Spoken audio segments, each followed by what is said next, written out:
Travis Kelce is dating Taylor Swift. Let's get this show going, man. Welcome to the Bleeding Burgundy podcast, a Washington Commanders podcast for fans by fans, with your hosts, Jesse Martin. The Cowboys are finished. You understand me? John Taman. Pull down my trousers and do your job. Scott Hartley. Well, that was fucking dreadful. And occasionally, Keith Gregg. So many social engagements, so little time. And now, your host, John Taman. Hey, that's me. I am John Taman, and I got to tell you, man, I have decided that saying Travis Kelce's dating, I forgot her name already. Taylor Swift. Taylor Swift. Yeah, how about that? I forgot the most famous name in goddamn entertainment right now. That gets people on. As a matter of fact, I'm going to go ahead and say it right now that we are going to have Taylor Swift live on the show later today. So all of you Swifties, tune in. And if she doesn't show up, well, maybe she's busy. But as far as I know, she's supposed to be here today to talk about. Scott's a Swiftie. No, I am not. I'm a Swiftie. Oh, I could be a Swiftie, Jesse. Yeah, I'm a Swiftie. I know where you're going with that. Yeah. I know where you're going with that, and you know where I'm going with that as well. Yeah, absolutely. I guarantee it keeps a Swiftie. Fair enough. It's worked for the Kansas City Chiefs, John. That's for sure. I mean, fastest sellout of ever. They've got a lot of media attention from it, and his jersey sales took off like Travis crazy. Kelce's jersey sales beat Patrick Mahomes like 400 times the amount. It's fucking insane.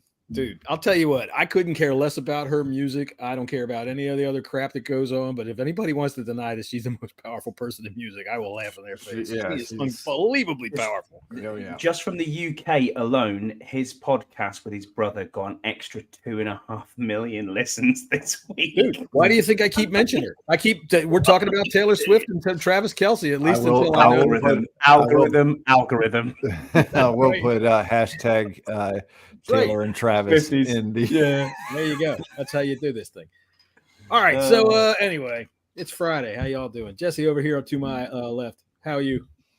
Fantastic. I got on a scale today and gained 5 fucking pounds. So my diet starts again on Monday. 5 pounds, dude. Honestly, you got to go in the bathroom right after you eat and do the thing, because otherwise, you've already absorbed enough of it. You got to get this stuff down straight.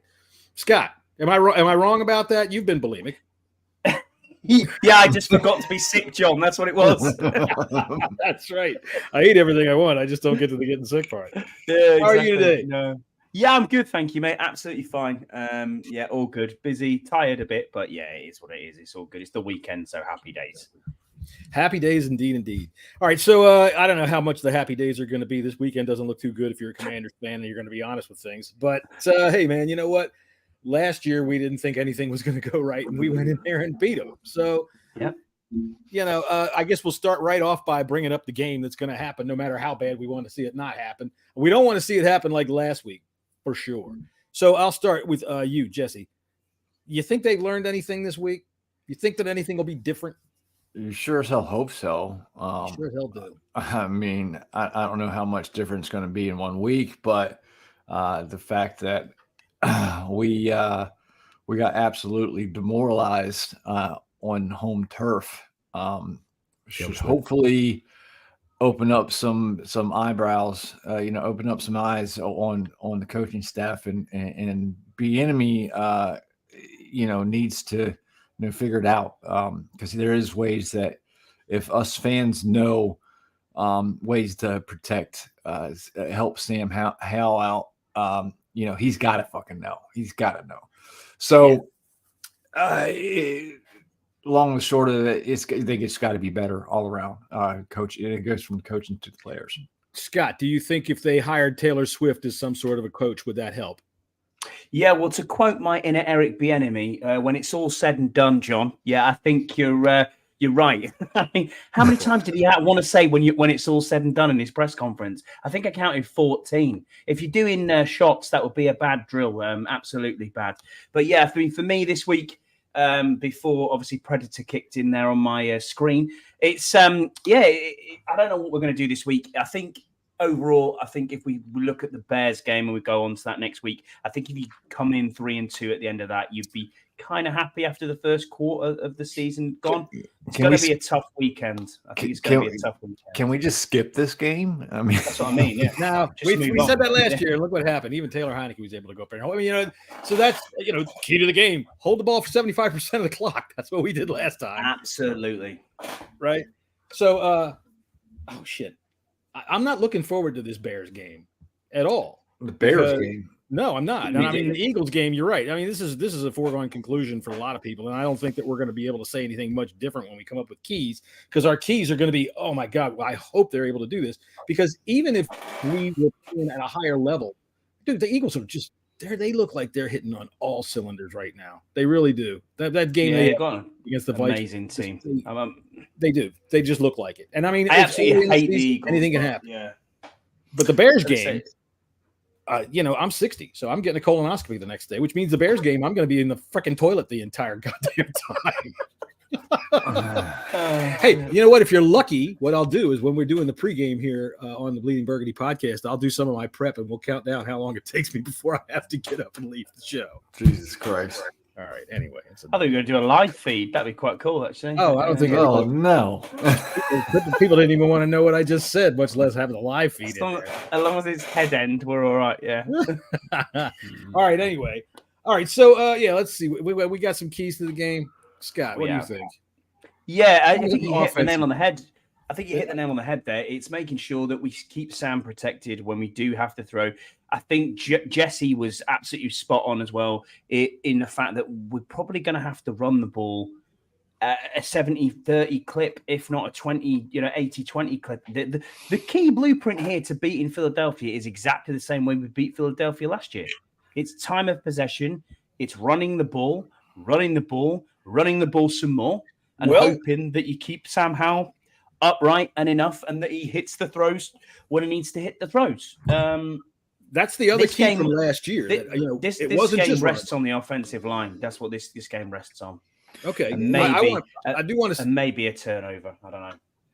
Sorry, I didn't mean to cut you off. I just was trying to find. Not at all. I've been doing the same to you. I'm sorry, John. Oh, it's all right. It's just kind of how we just go. But last year I also have to point out in that game, that miracle game, Heineke was throwing the ball on time. And remember, after the show, when we did the show afterwards, man, it's the first thing I could say, dude. When he throws on time, he can hit it, right? He can play it. So Hal has to do the same damn thing. You got to throw on time. You've got to throw on time. For as bad as last week was, you could see there are times during the course of the game where he goes back. I don't know if it's a single read and he just hits it and throws it.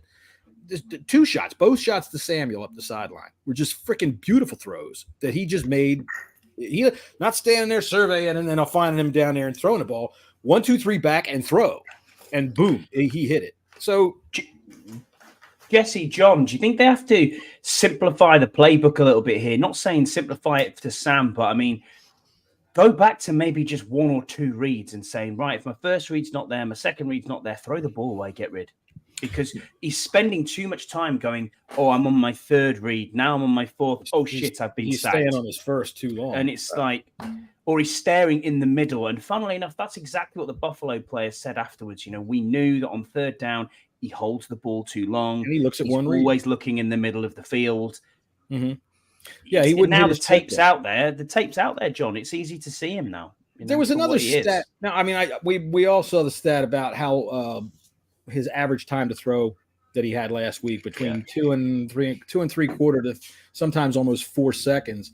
But the other thing that I saw that somebody else in one of those discussions we were having put up there was a stat that I'm not sure. I tried to find it today, but I can't.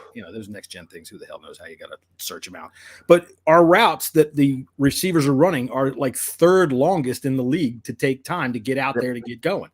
So we're taking too much time to set up the throw that's taking too long for him to throw. Not only that, is they're not getting open as well, too. Yeah, last week the Bills did a great job. Terry and Jahan both alluded to that this week, too, is I mean, they're still learning the offense, too. And sure. The offense, the wide receivers, the spacing was off. Their splits were off, and they, put them right into the middle of zone coverage. And yeah, I mean that can have something to do with play calling as well too.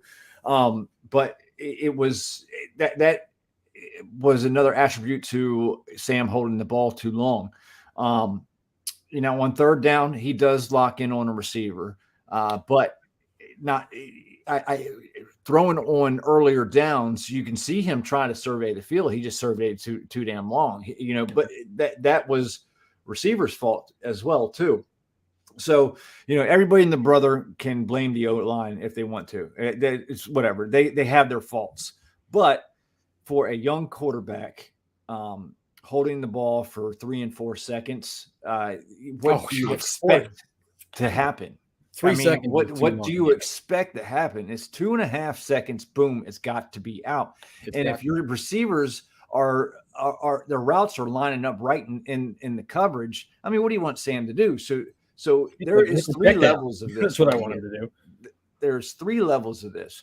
There's receivers getting their right spacing.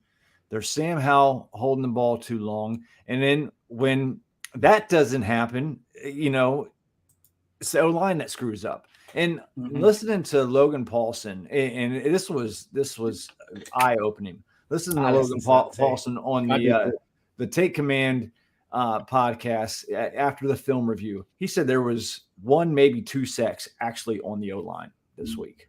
1, maybe possibly 2 sacks actually on the O-line. And of course, they came from Wiley.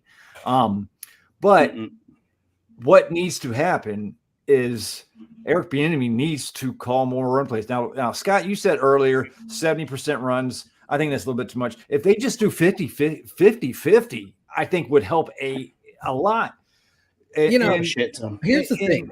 The 38 touchdowns that Sam Howell has thrown, 28 of them have been off of play action. We ran play action twice last week. I mean, right. Well, we are too pass heavy in the first half, but at the same time, I got to point out that other than mistakes, which stopped us in the first half last week, we moved the ball. We moved the fucking ball right down the field. We would get, I don't want to say right down the field. The interception in the end zone happened, I believe, in the second quarter. Was that the second quarter? All right.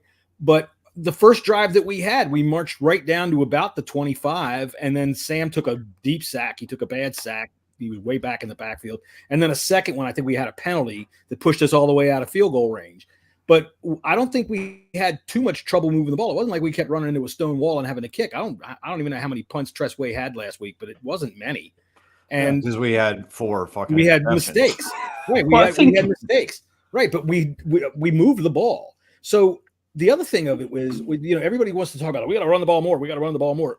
7 yards of carry is a bit of a misnomer when we looked at that last week. That's just the simple division. But you see, like the first play, he got like 5 or 6 yards on that delayed handoff, and then stuffed, and then hit it for a 1 yard gain or a tackle for loss for a yard or stuffed at the line of scrimmage. Boom, boom, boom, boom, boom. I don't have a problem with them throwing to open up the run because they've got to do something to do that. The problem is that the Bills were able to rush 4 guys and leave 7 of them back. And what I want Sam to do in that case is fucking hit your running back. He's over there. And I have a feeling. Sorry, I'm going to play action to suck them. Not at all. You're good. I've got a feeling this week, and I think he missed him last week. Logan Thomas, I think, is going to be in for a lot of targets this week because that is his safety blanket, his favorite one. He throws that ball like that son of a bitch anytime he can. So I'm expecting that, and I'm glad to see he's playing. Anyway. Yeah, I think looking back at the stats and stuff that we had from the game, I mean, the one that worried me most was like Stephon Diggs got 111 yards. And when I looked back at that game, I don't remember. Yeah, but that's what I'm saying. I don't remember Stephon Diggs going off. So it seems that that's come from the middle, which again is down to the linebackers. It's the screen. So he's been running, in the slot, sorry. And then looking at that, as he's been running in the slot, the linebackers haven't been picking him up there. Going back to what our linebackers didn't pick somebody up? Get the fuck out of here. No. Going back to what Yams put in the chat that's there. Benjamin. That's on Benjamin St. Juice. We don't. The linebackers don't cover wide receivers. Diggs had a big play running in the slot.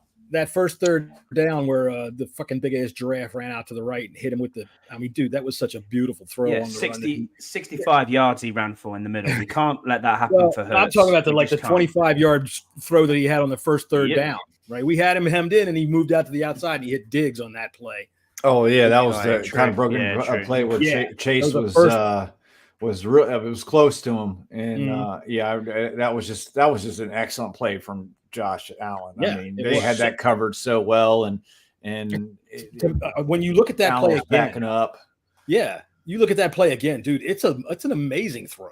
Yeah, yeah, It really is. and that shit So- you can't stop, no matter what kind of No. what kind of defense you You have. gotta You take just, him you down. just can't. Yeah.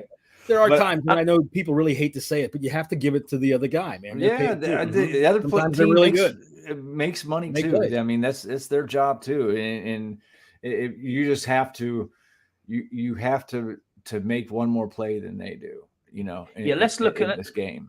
Let's look at it, Jesse. And we've played the Arizona Cardinals, who are a fighting team, but they're not going to do very well Beat the this year. Cowboys. And then we look at like the Denver Broncos, who just let in 70 points.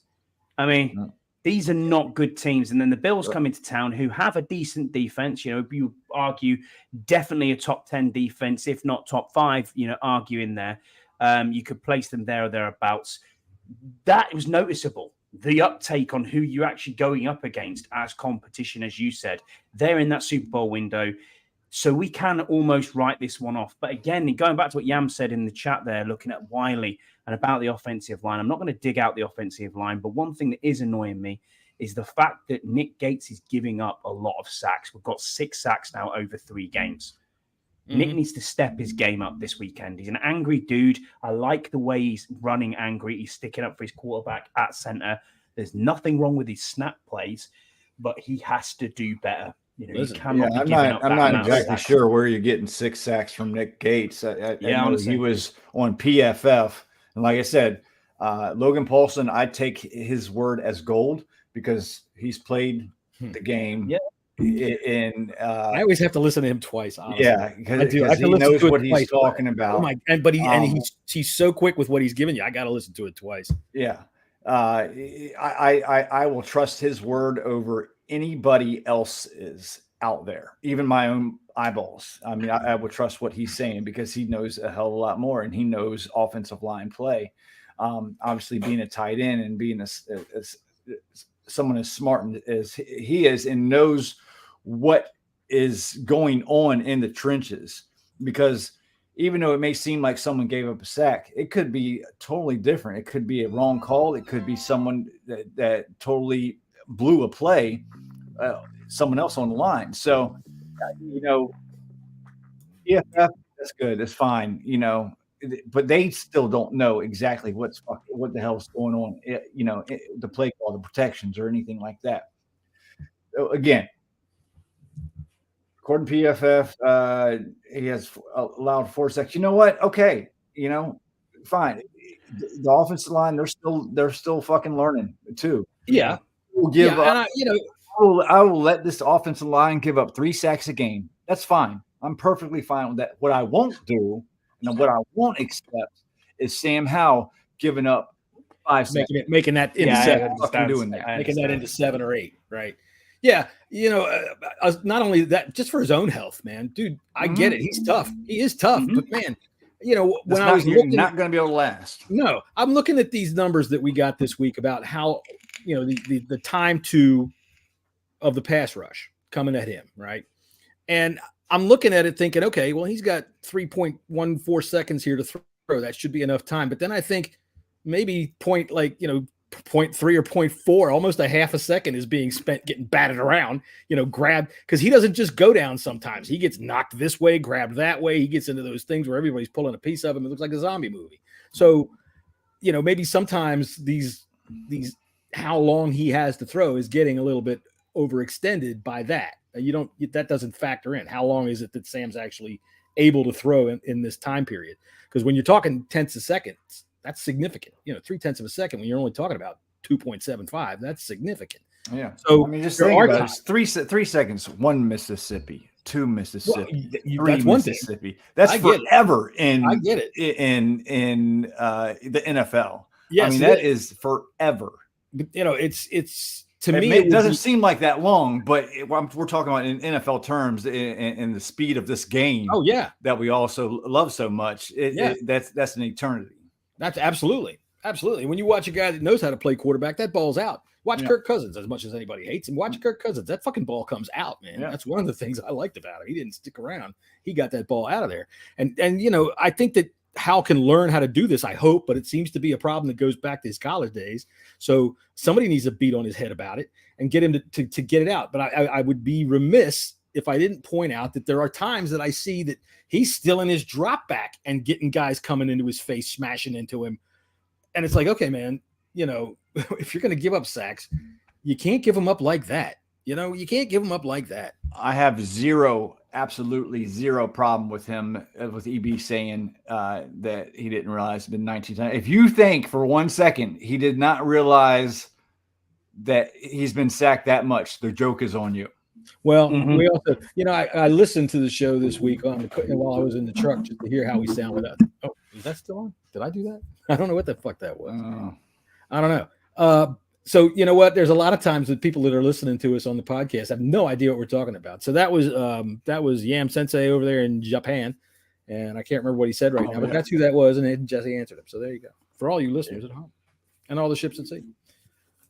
All right, so go ahead, Scott. You got a thought? Yeah, so I was going to say, I think for me, you're right though, Jesse. You can't continue at this rate of clip of what we're going to get. I mean, we're on for 106 sacks for the season, which is mental. Now, whether they're on Sam, whether they're on, it doesn't matter. We just can't let that happen. I mean, Sam's got to realize as well here, and we've also got to realize, yes, this is his fourth game, or we've just had his, had his fourth game. Sure. And then it's like, at the end of the day, he's got to realize he's not in college anymore. These guys will hit you back quite hard. And as you said, Jesse, if we want to go down this quarterback carousel of seeing Jacoby Brissett, seeing other people come in, that's where we're going to end up if he continues to get his body hurt the way it's getting hit.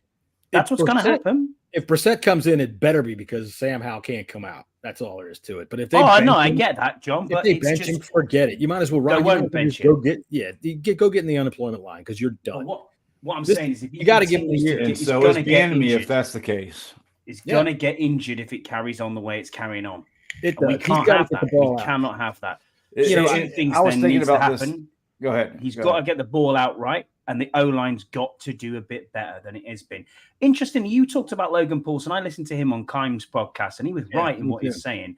And he was saying, if this is a top 15 quarterback, the offensive line masks itself. You're not really noticing it because the ball's coming out quicker, and some of these plays are getting there. So is it on Hal being almost a rookie quarterback?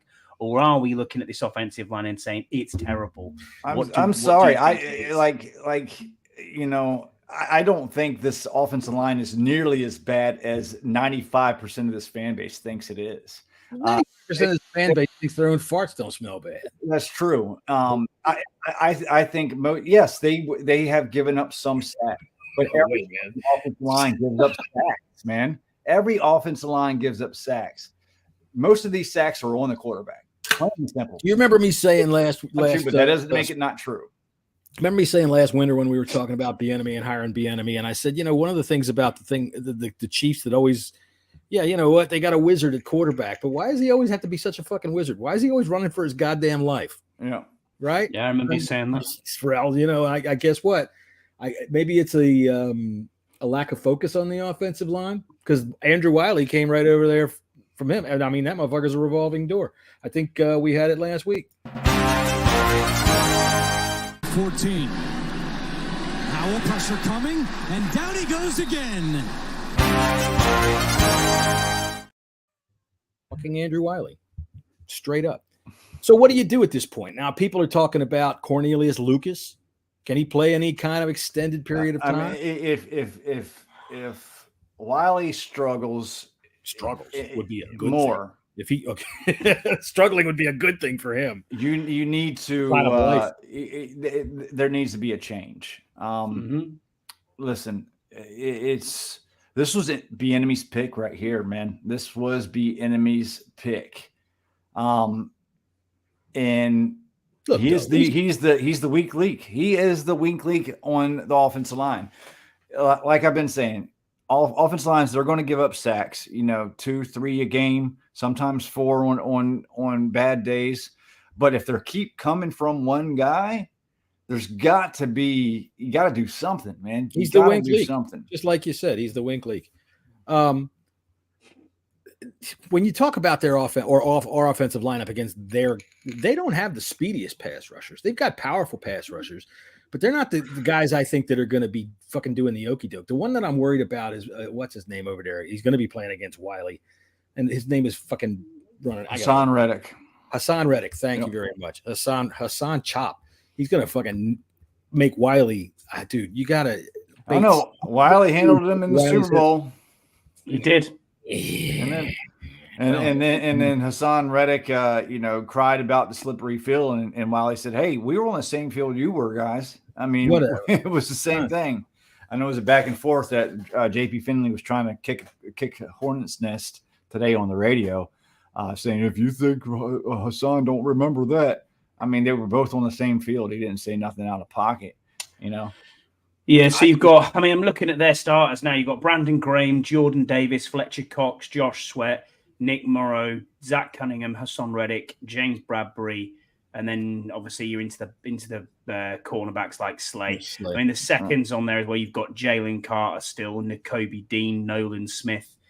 It's I thought Dean was hurt. Is Dean hurt? Dean is on IR. Dean is on IR. Yeah, you're right. That's a good thing. But I mean, it's a stacked team. You know what I mean? It's basically Georgia Bulldogs. That's who we're playing at the weekend. It's a tall order for sure. But the fact of the matter is that I don't think that they are the speed defensive line. That I think honestly, and I know I said earlier that when you're looking at we got to run the ball early. If your offensive line is struggling, what do? Right? What do? You run the fucking ball. You let them fire off and punch those guys in the mouth once or twice. All right. Let them fucking take pass blocking is nothing but pass. It's passive. You take the shot. Let them fire off a little bit. Run it a little more often. Philly, I think we can move the ball on Philly. Honestly, I'm mostly worried about what Philly's able to do to us with their offense. I really am. I'm not so worried. I am. You know what? Our defensive line, dude, they got stonewalled completely last week against the Broncos in the first quarter. They got stonewalled, and I mean they got it together and were able to run them over. But this ain't the freaking Broncos. This is Jason Kelsey, whose brother Travis Kelsey is dating fucking Taylor Swift. Taylor Swift. Everybody say Taylor Swift. Let's get the fucking Swifties in here. All right, there we go. Well, I suppose our secondary, when you look at it, I mean, Emmanuel Forbes is coming out. Their left tackle is 9 feet tall and weighs like 600 pounds. That's fucking Jordan Mailata. Mailata. Dude's a monster. He's a monster. Anyone that makes it from the game of rugby, John. Anyone that makes it from the game of rugby in the NFL, I've got to tip my hat to you and say, fair play, mate. It's a totally different sport. Rugby players are some pussies. Come on. Oh, all right, okay. Never seen any video of him playing. He's gonna get a row out of Scotty. And he's the one, but he's one of the few that have made the transfer. But man, I'll tell you what, when he's backing up the pass block, and you see, I mean, god damn it, he's so fucking big. He just when Mailata first came, I got into the NFL. He got worked like a. Absolutely. Absolutely. I remember that. And I think it was Ryan Kerrigan that just bullied the hell out of him I think it was his first game he came in. I remember that distinctly. But no, it's not going to be an easy game. I don't expect to win whatsoever, but I definitely expect a hell of a lot better showing than we did on Sunday. Hope so. I should hope so. I should hope so. Now, the other side of the coin on that is that the Bills, they did move the ball a lot, but they didn't score. So it wasn't until very late that things got out of hand. Fourth quarter. For me, all right, might as well. What's your defensive key to the game, Scotty? So, the defensive line has got to get to Jalen Hurts. I said this last week about Josh Allen. It's exactly the same. This time, mobile quarterback. Got to trying to keep him in that pocket, get inside his head. Make him make errant throws. He's not having the same. He's not having a good year throwing the ball. No. That something's a little bit off. They haven't got it together quite yet. But my keys to the game is to stop the run. You know what's going to happen though, Jesse? This is a get right game. We're always a get right game for everybody, aren't we? Okay, Washington down. It's a get right game. Kendall Fuller is season. Playing some of the best ball of any cornerbacks in the entire league. St. Juice isn't having a bad year, and And that's the reason why Emmanuel Forbes is getting on the field for 50% of the time. And even when he's on the field, he's like one of the best rated rookies. Well. He's the top rated rookie by PFF. I know it's PFF, but he's the top rated rookie, which is I know Gonzalez is having a great season as always, and them two, as we said, are always going to get going together. But Emmanuel Forbes is top of the tree. Right. So I couldn't give a fuck what Gonzalez does unless we're playing against Gonzalez, because we got Forbes, and Forbes is playing fine. Whatever role that there is that they're giving him, whether it's 65% of the snaps or 100% of the snaps, he's doing fine. That's one of those things that I think is ain't broke. Fuller's not going to be here with us next year. And what I do applaud Ron, no, I don't. What I do applaud Ron on doing in the draft, especially, is building for the future of this team. And that's, I feel like that was very important, because once the quarterback is found, you need to have a sustainable nucleus of players that are developing and that are going to be on the scene. You can't keep everybody. Yeah, I mean, you just can't fucking do it, man. That's why. Which is why I wonder who the fuck is calling up about Jonathan Taylor. Yeah, I mean that's. Listen, you're believing a guy that's got like 2,000 followers as a supposed beat reporter. You hear this shit all the fucking time. Antonio Gibson has fumble problems. Oh, Commanders, they must be interested in Jonathan Taylor. I doubt that very seriously. They prank called me. They told me they were looking at my windows. Yeah. Fuck if we called them. I mean, if it's for a 5th rounder and a swap for Antonio Gibson, sure. Hell yeah, sure. You know. But what they're wanting. They're wanting a 1st or a 2nd. We ain't giving him you're going to have to pay him because he's a free agent after this year. And we got his contract His contract right now is exactly the same as pretty much what Gibby's is. Maybe a couple of million more. I think it's about $5 million all told. Here's my impression of our side of that phone call. What? This isn't Dolly's Pizza? All right. Bye. Probably, but yeah, we're not in for him. It's too expensive, and plus we've still got our own. We've got to take care of as well. Cam Curl needs a new contract. Obviously, Fuller's going to be in talks, which we talked about just before. One of these defensive ends, and then these two defensive ends. You know what I mean? You really don't think Fuller's going to come back? I hope he does. I hope he does. He'll be 30 next year. That is ridiculous. I thought this dude was about 34. You know, I mean, he's been going forever by the looks of it. I mean, do we sign him as a 12-year-old sweatshop? Well, you're probably thinking he's had like 3 other brothers in the league. He's the youngest out of the Fuller brothers. I was thinking, my God, you're 29. What? You seem to be like in eternity. Yeah, I would be shocked if Fuller signs another deal here. I just don't think it's going to happen. I know he's going to want a good chunk of change, but you just drafted Emmanuel Forbes. And you got St. Just coming up too. So you got 2 really good young outside corners. They need a slot corner, you know. They're all and Quan Martin, you know, a year of development should be ready to go. Yeah, you can poo-poo that much if you want to, but a year in the league, you learn a lot. And he was excellent at Illinois. Coming up next Thursday night, poo-pooing all I want. That's true.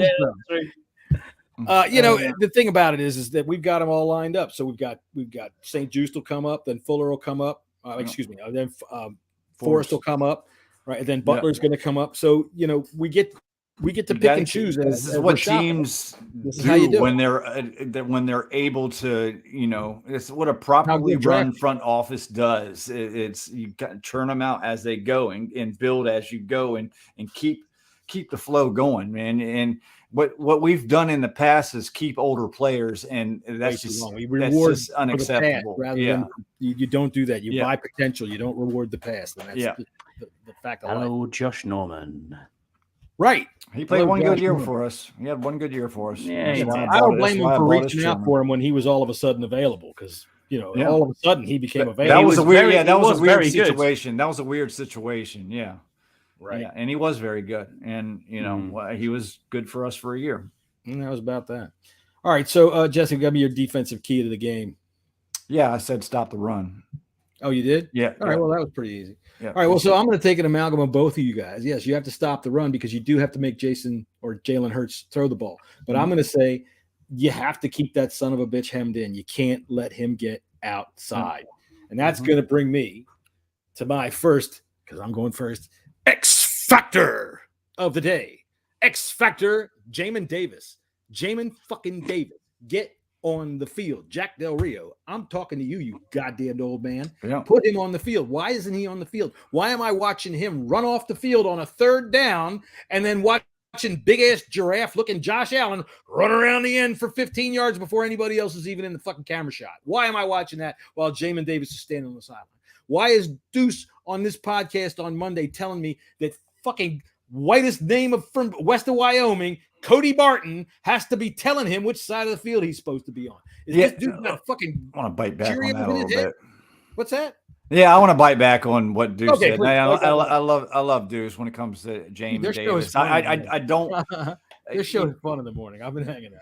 Going, looking back and watching and understanding linebackers play. This happens all the time. Formation switch during. Offensive formation switches all the time. On the field during the snap, and middle linebackers tell people to switch sides all the time. Yeah. So here's what I want to know. Yeah. This is a first round pick. Okay. No. First round pick. Why is he coming off the field? Don't know. Not just why is he coming off the field, but this is year 3 of a first round pick. Okay. And yeah, why are we keeping Cody Barton on the field 100% of the time with our first round pick standing there on key downs? After, the week before that, he makes the play that changes the game by clobbering fucking, Russell Wilson. So maybe he could make a difference. So my X factor of the fucking game, Jamin Davis, spy big Jalen Hurts. Somebody follow that motherfucker around and don't let him try to break contain. If he does, shoot in there like the goddamn howitzer he is and rack that son of a bitch up. No, I have spoken. Scotty, what about you? What's your first X factor of the day? My first X factor of the day, John, is probably going to be. I don't think I can top that. That was very firm. Very firm. I like that. Some spirit, man. Let's do it. I'm going to say Montez Sweat needs to step up here. I think we need to see Montez Sweat again. The Montez Sweat that was there for the Arizona game, where he looked like, this guy's on fire. The Montez Sweat we saw getting a sack and a half in Denver. Kind of had a week off, mate. Where have you gone? Come back. We need to see you. We need to see you again. We need to make sure that you are there on that edge, hitting the quarterback, pressuring, do a Daron Payne, get your hands up. I think last time we played Philly, we had a few batted balls, got a few hands in the air that went. I think bloody hell did.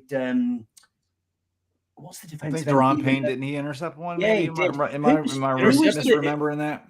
Yeah, who was the one that got? Oh, it was Casey Toohill run back a bloody run back for a pick six at the very end as well. Right. Which made the scoreline strange at the very, very end because it was tight the whole game through, if I remember rightly. But that's the sort of thing we need. We need Daron Payne with his hand up. We need to see, Sweat disrupt him, tackles for loss, that sort of thing. Otherwise, we're just not going to even come close to this. If we let him run like we let Josh Allen run, this is going to be a long, long day. Yeah. I'm gonna go a different route than I think we've gone before on our X factors, and I'm going Derek Forrest, Trenton Bucker. Yeah, good. He made a big play last year. Yeah, he needs to keep that backfield, keep the receivers ahead of us. We seen a couple of breakdowns in coverage. Against Denver and maybe one against the Buffalo Bills. So we need a couple of big plays from him. We haven't really seen the big plays that we saw last year from Forrest. We haven't seen that yet this year, and we need him and Curl to work together and control the middle of that field. I think he's due for a big play. So hopefully he gets it. Yeah, I agree with Percy Butler, questionable as well. He's going to have a big impact on this game. He's going to spend a lot of time in. And Obviously, Quan Martin, I don't know if he's inactive again or he's on IR. Couldn't tell you. No, Quan will be playing. I think Quan will play. Will he? All right. Okay. He's been playing well anyway, and I'm ready. I'm ready for him to start making those kinds of plays, game-changing plays or drive-killing plays. That's one thing that we haven't yet seen. I mean, we got the one interception from Forbes, and we got one from Fuller. Yeah. And then anything else? We got a couple. Just the two. That's it at the moment. We got 2 fumble recoveries, right, or 3. I think we got 2 sack fumbles, and we got maybe we might only have 2 fumble recovers. But yeah, man, we got to step it up with some turnovers, especially against a team like this, because one of the ways that you do take a team like this out of what they're doing is you take that fucking crowd out of them. Turn the ball over. Yep. Yeah. They're rabid. They're fucking rabid up there. And you can't let them get down on you. So this team is experienced in playing at Link. It's not the easiest place to play, but they are experienced. And these NFC East games, things can happen, man.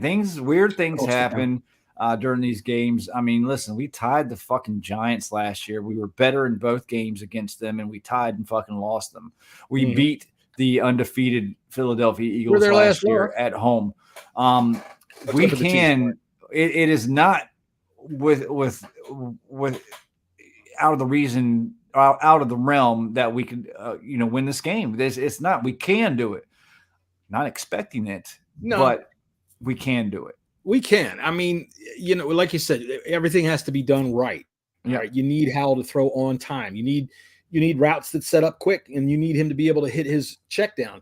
I asked this earlier in the week in one of these discussions. Does Bieniemy need to dial it back a little bit? You said so earlier, Scott. Take a couple of these reads away from him. Don't let him have to process so much. I noticed when I looked again at it, and after I was listening to Logan Paulson, he said he noticed there's no motion. There's very little motion behind the line of scrimmage, so that he can see his 5 receivers and how they set up against the defense. It helps him without having a whole kind of confusion going around where he's moving people and people are moving around. So I think they have tried to dumb it down a little bit, but maybe another notch. Just something to spur him, give him a little bit confidence, get a couple of short passes in there quick. Like I said, I think Logan Paulson, we'll get to that. The team can win, yes. This is Yam in Japan. I do believe that, but I think all the cards are falling into place yet. It just feels like last year so much. Hey, fun fact about Yam. When he takes his pants off, everything's all pixelated. It's so stupid, John. It's because it's so big, John. That's what it is. Yeah. It has to. It's got a health warning on it.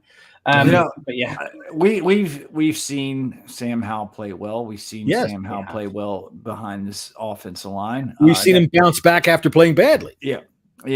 So this is a big game for Howell. This really is a big game for Howell. And no, I'm not giving up on this team. I mean, even if we get blown out, the season is not over with. We're still 2-2. 2-2. That right there. He rocks the Irish curse. Okay. But I this is tall. It's a tall task going up against these Philadelphia Eagles. Let's see some development. Let's see some growth from last week. That's what we need. Yeah, I agree. Yeah. I don't like moral victories, Jesse. I don't want to hear moral victories, but maybe this is one of them where it's like, yeah, we've played a lot better. We've kept it close, but that's how it's going to go. I'm not letting myself believe that on Friday we're going to win and then get to Sunday and feel that disappointment again. I felt quite a lot of optimism against the Bills, thinking, you know what, we could potentially go 3-0 here. I don't know why, but I started to feel a bit optimistic before. Because we were 2-0. Yeah, exactly. And now it's like, hold on, if we go to 2-2, we put up 30 points against Denver. We're like, fuck, we won't play with anybody. Shit, man. And then they go lay a 70 burger the following game. Yeah. It's like, cheers for that, Denver. Yeah, thanks. Yeah, but I mean, look, go ahead. It's mad because if you took, would you have taken genuinely? Not saying now to 2-2 after this game, would you have taken that? Because I certainly would have. Look at the Big and Boss book. That's what I had. Yeah. I had it 3-1 because I actually picked us winning this game. I think you did, Jen. But no, you had us losing Denver. I had them losing. Yes, I did. But I changed my pick once the season started. That's not allowed. What? You can't go off on what I said in July. That's not fair. Yeah, no, I had us winning the first two, losing the second two, and then going on a little run, I think. Well, yeah, we've got a nice favorable schedule coming up after that, except for next Thursday, which I will be, indisposed. And that sucks. Yes. However, hopefully the Commanders do not do what I'll be doing next Thursday night. Sit in the bed. So 3 week, I've got it in front of me here. So week three, Jesse, you said it was 2-1. I said it was 2-1. John had us 1-2. Yeah, and right. Then week 4, Jesse's 2-2, Scott's 2-2, and John is also 2-2. Now, here's the bottom line. As of now, all three of us have picked us to be 2-1. And so we are. Yeah, no, that's it. So okay. Well, I guess we should. We can't go to predictions just yet because we still got to do. No, I gave my offensive key. Go ahead. Yeah, that's true. Well, fucking run the goddamn ball. Run the ball. Run the fucking ball. X Factor. Taylor Swift. Set up play action. And run the fucking ball. That's it. Eat up some clock. Shorten the game a little bit. Here, Scotty. Take that straw back out and look the end of it. Taylor Swift. So stupid. See if we can pop the algorithm here. Get this. You're wrong. Offensive X Factors. X Factor for me on the offense. Welcome back, Logan Thomas. I expect probably upwards of 8 to 10 targets of Logan Thomas. Dude, that's his favorite safety blanket. And Logan Thomas does quite well in the I'm going 5 yards and turn around, just throw it, I'll catch it. And I think he will. That'll be the thing that they drill into his head. You got to run the quick game. And this is your quick game guy. Run it to him. Throw it to him. I want 17 touches for Brian Robinson Jr. At least. I want 17 carries. I want 25 carries. 25 touches. 25 carries. Man, what is it, 1990? Yes. We might see a little bit of gore with Rodriguez being out with illness. You would think they're not going to bring either Gore or Armour. It's one of the two they're saying that they're going to pull up. I think it's probably going to be Gore. I don't want to speculate, but they could do both. He's been sick for a while. I'm gonna go ahead and say he's got the AIDS. Oh, Jesus Christ, so stupid. No, all right, maybe not. Probably bad Chipotle. That's what it is. Yeah. It's the same thing. All right. So Scotty, who's your offensive X factor? I think I don't want to just say the whole offensive line. Probably. Why not? Player. But if we go player, I'm going to say. We're going to have to see Terry McLaurin again this week. We're going to have to see something out of him. He's going up against his favorite person, Slay. Normally, if you look in his back pocket, that's where you'll find Slay. That's right. So maybe this week is Terry's week again against Slay. Plus, remember, Emmanuel Forbes, when he first signed for us, he was absolutely desperate to go against Devontae Smith. Good. So that is going to be a great matchup. You know what happened the last time Devontae Smith went up against Emmanuel Forbes?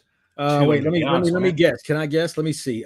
They smashed into one another, and it took all the King's horses and all the King's men to put all those matchsticks. Devontae Smith put up like 250 yards. 200 yards, yeah, something like that, yeah. I guess that's why Forbes wants to get him back. You know who could have a big game? Curtis Samuel. Avonte Maddox, their awesome slot corner is on IR. So they have been moving Bradbury when they have to, play nickel into, covering the slot. And he hasn't been doing that well. So, maybe you mix in some Jahan in the slot, I need to see Jahan get going. We have not seen it. That's true. It's getting frustrating, to be honest with all you. the wide receivers. I mean, you know what? I get that there's a lot of people to spread the ball around to, but I'm getting tired of like two receptions from Dotson and 3 from Terry and 2 from Samuel. Let's get these fucking guys the ball, man. They're your playmakers. Get it out to them. Hit them with some short shit. Get this. We heard all kinds of shit in training camp about quick game. Right, so you're getting sacked 10 times. That's 10 targets right there. So run the quick game. Run the fucking quick game. Let's see it. Let's see some friggin' we talked about it on Monday. This West Coast offense, this West Coast offense predicated on the quick game, and we just ain't fucking seen it. The West Coast offense always has been basically it's the running game, except it's extended. Instead of the handoff behind the line of scrimmage, the handoff is way the fuck over there, out by the hash. You know, quick slants, quick outs, quick slants, quick outs, fucking bubble screen, like that. Genuine question out in front. Genuine question here: are you seeing any difference from this West Coast offense to the Air Coryell offense we ran last year? Because I can't really see much of a difference. I didn't think last year looked very much like Air Coryell. That's apparently what we're playing, John. I'll be honest with you, this offense is. Hold on a minute. Last year, let me just go back and look at the better play than sheet. what we've seen this year.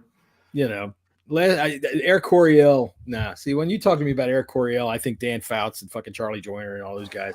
And no, you need to have an arm. Right, you're gonna look at a Heineke and go, "We're gonna run Air Coryell," and I'm gonna go, "Wait, what?" You're gonna go, "What?" You're gonna run Air Corey Feldman is what you're gonna run. We just all got to remember, we just got to pump the brakes. We talked about it on the last show. Right.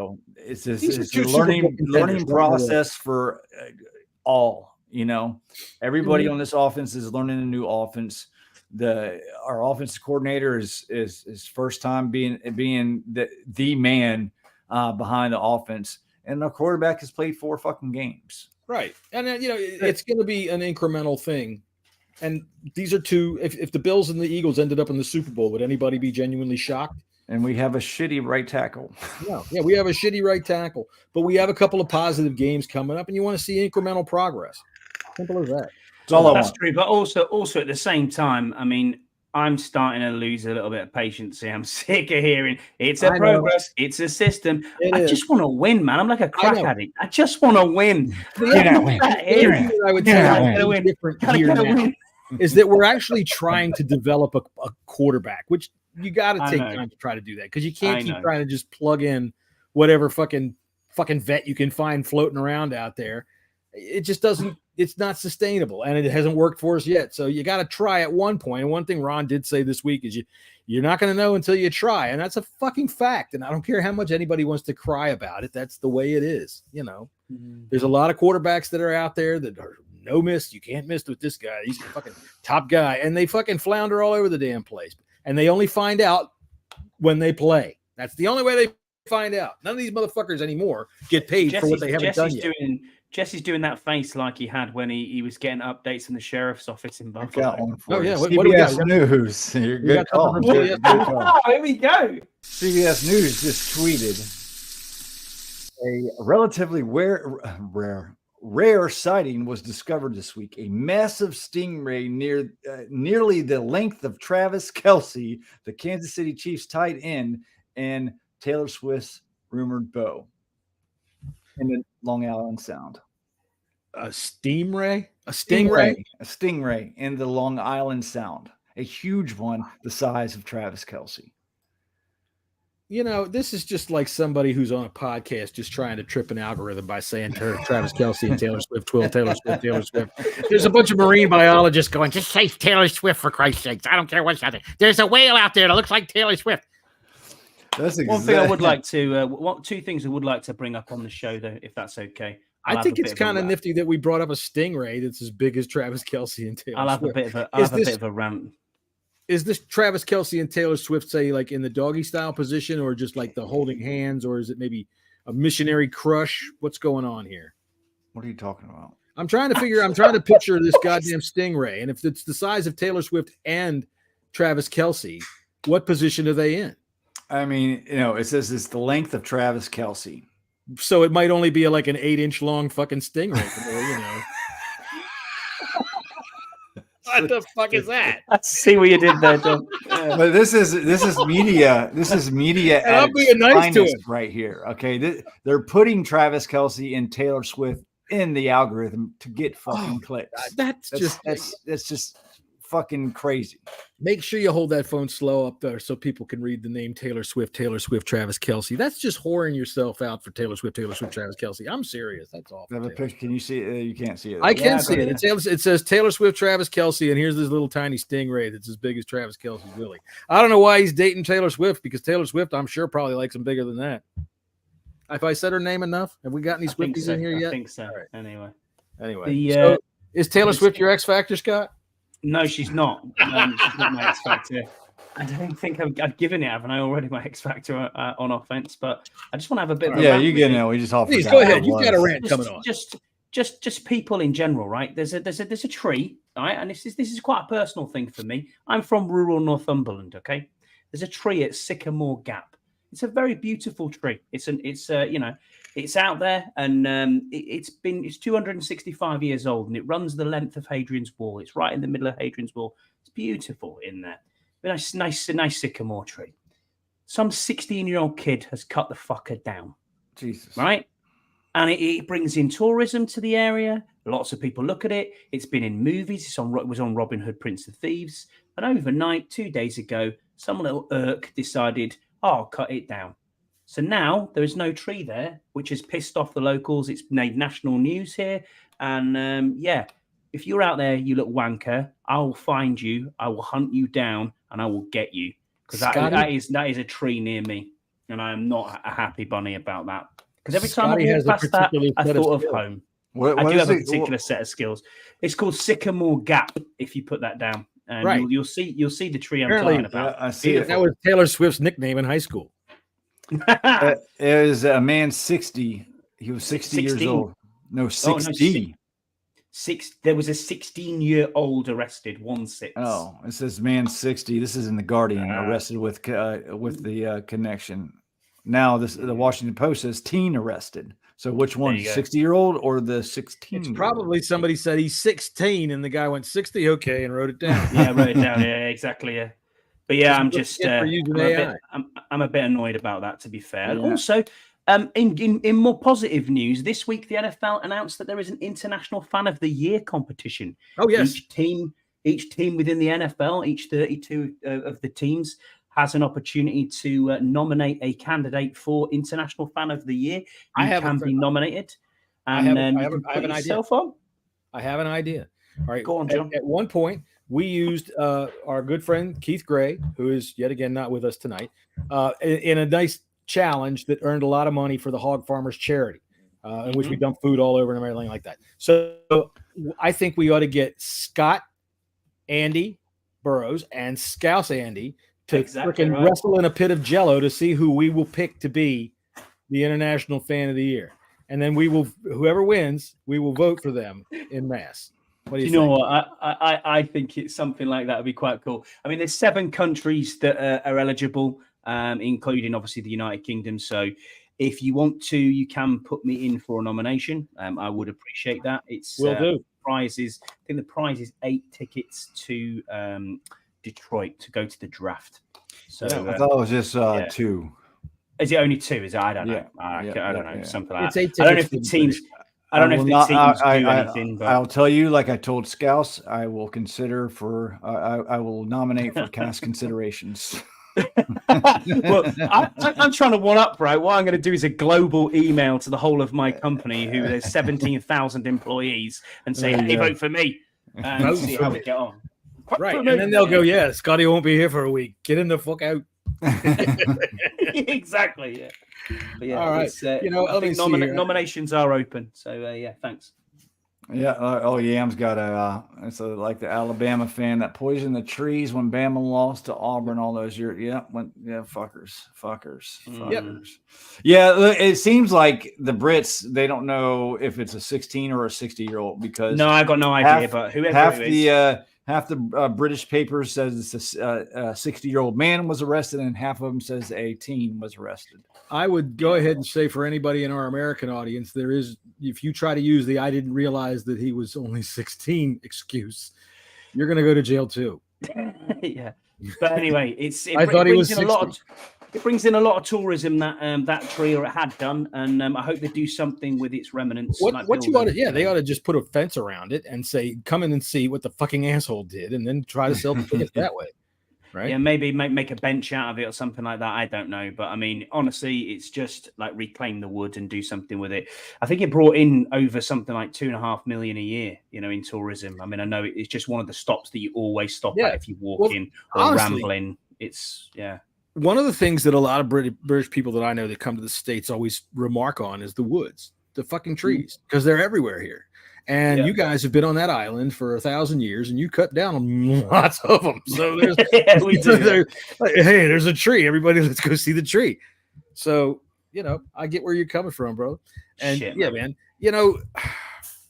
I don't want to give an excuse to somebody that's young, but when you're young and you're stupid, sometimes something seems like a good idea until the second it's done, and then you go, well, fuck, I shouldn't have done that.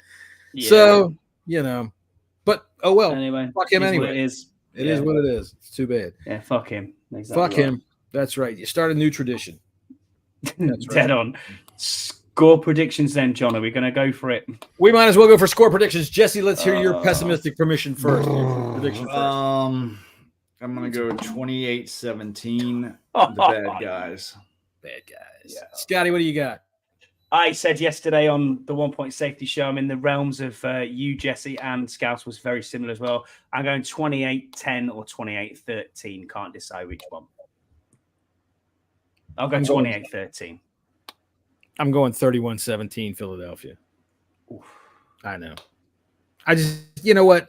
You see them, and you know what? You've seen Super Bowl teams. They look like what? And I mean, granted, it's early, and the thing that's the weirdest part about it is they go, the Hurts is really not really hit his stride yet, and I'm like, fucking hey, Jesus Christ! Yeah. Even if he hasn't hit his stride, my God, the rest of the team's wide open.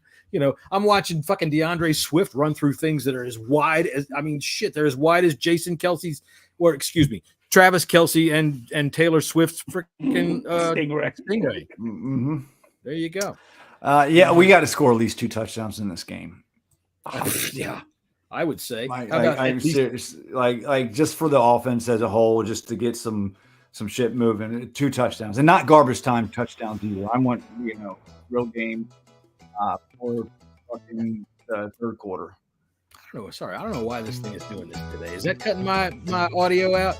No. All right, because it's doing it to you guys. So sorry about that. I don't have much control over that. But, it doesn't look good. Who do the Cowboys play this week? We noticed. Let's see here. You know what? Exactly, Jesse. Who fucking cares? Exactly right, Jesse.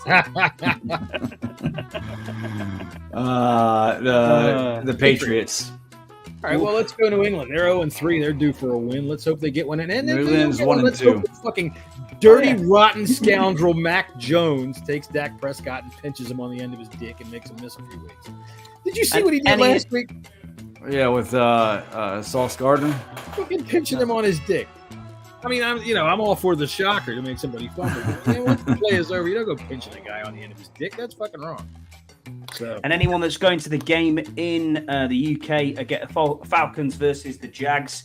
Enjoy it, have fun, drink responsibly, and represent the team. You will see all 32 teams' jerseys out there. There is a good connection of Washington lads going, so enjoy the game and have fun.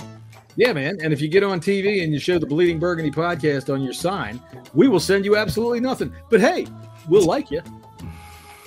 There you go. All right, so tomorrow afternoon at 4 p.m., stop in here on Jesse and Scotty and myself as we attempt to pick football games for the week 4 coming up here. And how did we do last week, Scott? Just a yes or no? Thumbs up. Thumbs down.